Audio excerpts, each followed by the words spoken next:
भर गोदिया में हमरा सुता लेके जान ससुरा चल जैमी होते बिहान। आज भर गोदिया में हमरा सुता लेके जान ससुरा चल जैमी होते बिहान। लगी हुई दिल में आग इसे बुझाएं कैसे, लगी हुई दिल में आग इसे बुझाएं कैसे। कल तुम मुझे छोड़ कर जाने वाली हो, कल तुम मुझे छोड़ कर जाने वाली हो। आज मैं तुझे छोड़ कर जाऊं कैसे, छोड़ कर जाऊं कैसे।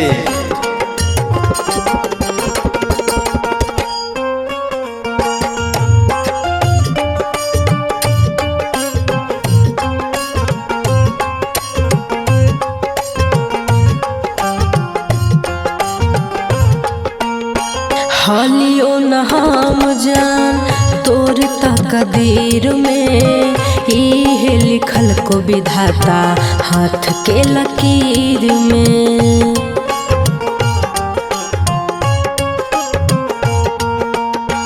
के करा से करबै जानू अब हम बात गे, फटतौ कर जवालो रवा गिरतौ दिन रात गे।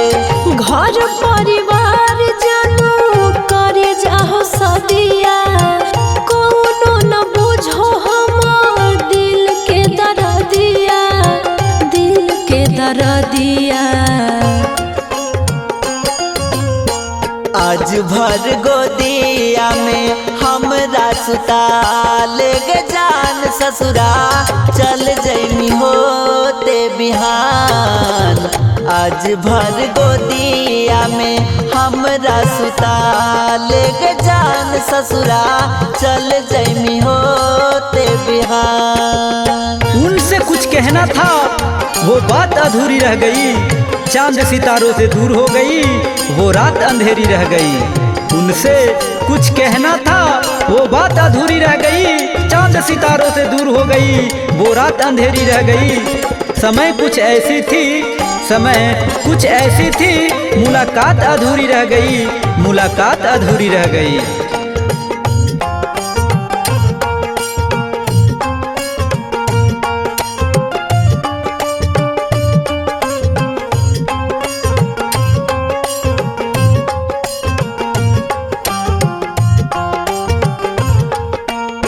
माफ कर दी है खाइल किरिया कसमवा, भूलबो ने जान तोरा सातो जनमवा।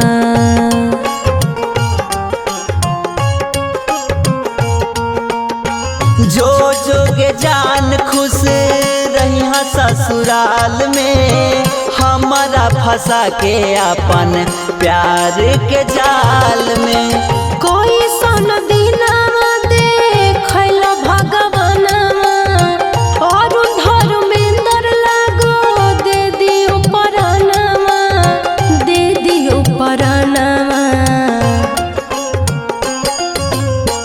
आज भर गोदिया में हमरा सुता लेके जान ससुरा चल जैमी होते बिहान।